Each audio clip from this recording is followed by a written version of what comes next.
कभी कभी हम कुछ कर गुज़रते हैं बिना ये सोचे समझे कि इसका हमारे भविष्य पे, हमारे वर्तमान पर क्या प्रभाव पड़ेगा। लेकिन फिर थोड़े समय बाद पछतावा होता है। लेकिन क्या पछतावा करने से हमारा पास्ट बदल सकता है? और हम इस चिंता में लग जाते हैं कि पता नहीं इस चीज़ का हमारे भविष्य पर क्या असर होगा। चिंता और पछतावा ना तो पास्ट बदल सकते हैं, ना ही फ्यूचर। मतलब दोनों ही चीज़ों का जवाब है ना। तो जिस चीज़ का जवाब हाँ है, क्यों ना उसको जिए। मतलब वर्तमान, प्रेजेंट को जिए और प्रेजेंट में ही सब कुछ अपना देखें। क्योंकि ना तो भविष्य को बदल सकते हैं, ना ही पास्ट को बदल सकते हैं, तो वर्तमान को भी क्यों ख़राब किया जाए। इसलिए आज में जिए। कभी कभी कोई इंसान आपके पास 3 कारणों से आता है, भाव से, अभाव से या प्रभाव से।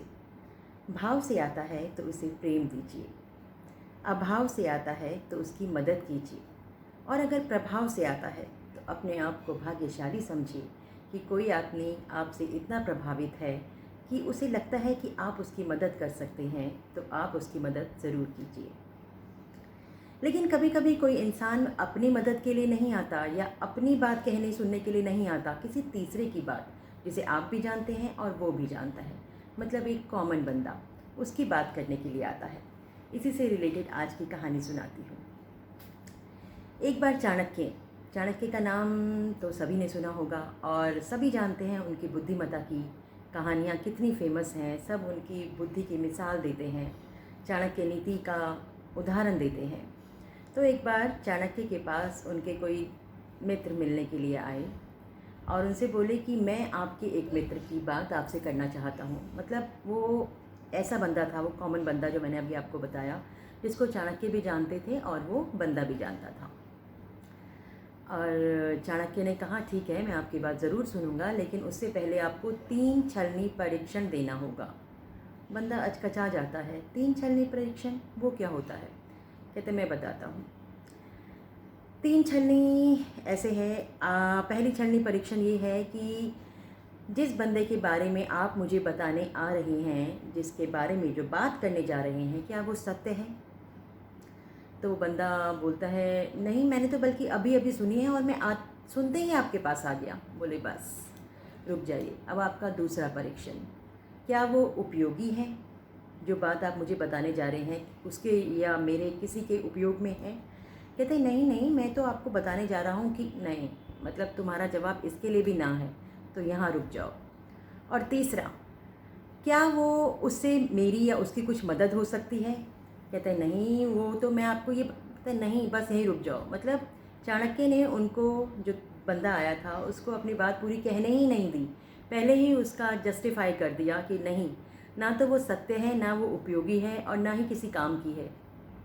तो जब वो तीनों ही परीक्षण में फेल हो गया, तो उस बात का तीसरे बंदे से रिलेटेड मुझे बताने से क्या फ़ायदा। ये मेरी कहानी जो है, ये मेरे सभी मित्रों को और उनके मित्रों को और उनके मित्रों को और सभी फैमिली वालों को समर्पित है। कभी भी किसी की बात पर विश्वास करने से पहले उसका 3 छलनी परीक्षण अवश्य कर लीजिएगा। अगर वो सत्य है, उपयोगी है या उससे किसी की मदद हो सकती है, तो ही उसको सुनिएगा। तीसरे बंदे के बारे में कोई गलत धारणा बनाने से पहले, अपनी मित्रता में गांठ आने से पहले, उसको ये 3 छलनी परीक्षण ज़रूर कर लीजिएगा। क्योंकि हम बहुत भाग्यशाली होते हैं अगर हम किसी रिश्ते से ब्लेस्ड होते हैं। तो कितने लोग हैं जो अकेले होते हैं, लेकिन अगर हमारे मित्र हैं, संबंधी हैं, रिश्तेदार हैं, तो हम सच में बहुत ब्लेस्ड हैं। और किसी तीसरे की बात सुनकर अपने कच्चे कान होने के कारण उस व्यक्ति को या उस अनमोल रिश्ते को खो दें, तो ऐसी मित्रता का या ऐसे रिश्ते का या आपके मैच्योर होने का क्या फ़ायदा। ह्यूमन टेंडेंसी होती है ऐसी कि कान कच्चे हो जाते हैं और आदमी सुनना चाहता है कि ये जो बंदा आया है क्या बताने आया है। लेकिन अपने आप को कंट्रोल कीजिए और चाणक्य नीति को हमेशा ध्यान में रखिए कि हमेशा 3 छलनी परीक्षण करके ही दूसरे बंदे के बारे में कुछ बात सुनिए। यही है डार्क टू लाइट, एक सोच जो आपकी सोच बदल दे। अगर आपको मेरी बातें अच्छी लगे तो मेरे चैनल डार्क टू लाइट को लाइक कीजिए, सब्सक्राइब कीजिए और शेयर कीजिए। मैं आपसे फिर मिलूँगी इसी चैनल पर डार्क टू लाइट में। तब तक के लिए नमस्कार।